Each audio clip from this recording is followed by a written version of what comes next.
Hello नमस्कार Croma news से मैं फिर दीपक और अनिल जी के विचार। तो अनिल जी, जैसे कि आप देख रहे हैं कि आज हमारे देश के प्रधानमंत्री कल से चीन गए हुए हैं, दौरे पे हैं, और वहाँ पर किस तरह से उत्पादक वगैरह में वृद्धि होगी और किस तरह से आप देखते हैं इन सभी चीज़ों को मिलाकर। देखिए, चीन प्रधानमंत्री जी चीन गए हैं, बहुत अच्छी बात है और जाना भी चाहिए। लेकिन चीन जाने का मतलब ये होना चाहिए कि हमारे देश में वहाँ से कारोबार यहाँ आए, यहाँ का वहाँ जाए। लेकिन अभी क्या है, एक तरफा है। चीन हमारे देश में सुई से लेके गाड़ी तक हर चीज़ भेज रहा है और लोग यहाँ ख़रीद भी रहे हैं। ये चीज़ हमारे देश में भी हो सकती है। हमारे देश में क्या टैलेंट की कमी है? जैसे अभी प्रधानमंत्री ने बोला कि वहाँ टैलेंट है, तो हमारे देश में भी टैलेंट बहुत है।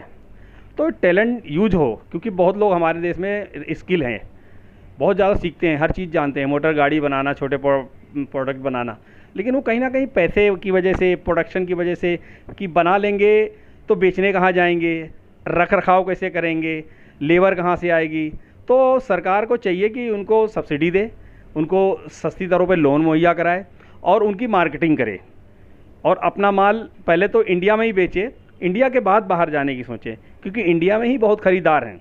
आज हम लोग सुई हो या जूते हो, कपड़े हो, हर चीज़ हम बाहर से मंगाते हैं, जापान से मंगाते हैं, चीन से मंगाते हैं, अमेरिका से मंगाते हैं। तो ये जो चलन है, ये कल्चर, ये बंद होना चाहिए और ये भारत में ही होना चाहिए। चीज़ भारत में बने और भारत में ही बिके, भारतीय लोग खरीदें और उसके बाद इसको और दूसरे देशों में भी बढ़ाया जाए।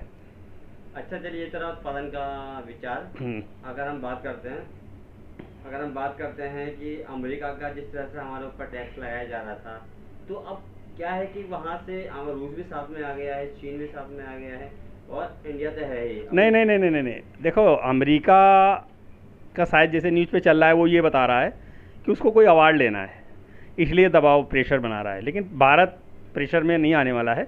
मोदी जी दूसरे रास्ते तलाश रहे हैं, इसीलिए वो यात्रा पे गए हैं, चीन से भी गए हैं और अभी पुतिन भी आने वाले हैं और क्या नाम है, रशिया वगैरह भी गए हैं वो।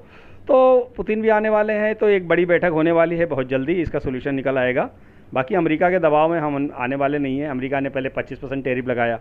बहुत लोगों को मैं बताना चाहता हूँ कि टैरिफ क्या होता है। जैसे अपने यहाँ इनकम टैक्स होता है, जीएसटी होता है, ऐसे ही अमेरिका में टैरिफ बोलते हैं उसको, कि 25% लगा दिया, 50% लगा दिया।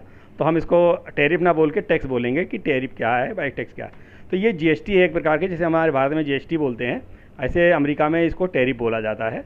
तो अमेरिका ने पहले 25% लगाया था, लेकिन अभी 26-27 तारीख से उसको 50% कर दिया है। मतलब यह है कि वहाँ की चीज़ नहीं, यहाँ की चीज़ जो अमेरिका में बिकेगी वो 50% ज़्यादा पे बिकेगी, 50% उस पर टैक्स ज़्यादा लगेगा। तो इस तरह सीधे से सीधा लॉस हमारा ही हो रहा है, उनका तो कोई लॉस ही नहीं है। नहीं नहीं, लॉस हमारा नहीं है, हमारा भी लॉस नहीं है, कोई खास फर्क पड़ने वाला नहीं है, क्योंकि हमारा प्रोडक्ट वहाँ जा रहा है तो वहाँ की जनता खरीदेगी ना। तो वो वहाँ की जनता भी तो सरकार पे दबाव बनाएगी कि आपने इतना टैक्स क्यों बढ़ा दिया। जैसे हमारे भारत में भी टैक्स बढ़ाती हैं तो जनता आंदोलन करती है, नेता आंदोलन करते हैं, पार्टियां आंदोलन करती है कि इतना महंगाई कर दी, वहाँ भी हो रहा है। चलिए, देखते हैं इसका अगला विषय क्या होगा। बाकी हम इस विषय पे फिर से चर्चा करेंगे जब तक बिल्कुल बिल्कुल बिल्कुल आगे क्या निकल के आता है चीज़ें, और उसके बाद ही अनिल जी से आपसे फिर से चर्चा होगी। आज के लिए अनिल जी बहुत बहुत शुक्रिया, आपका धन्यवाद। मैं क्रोमा न्यूज़ दिल्ली, नमस्कार। Thank you thank you thank you.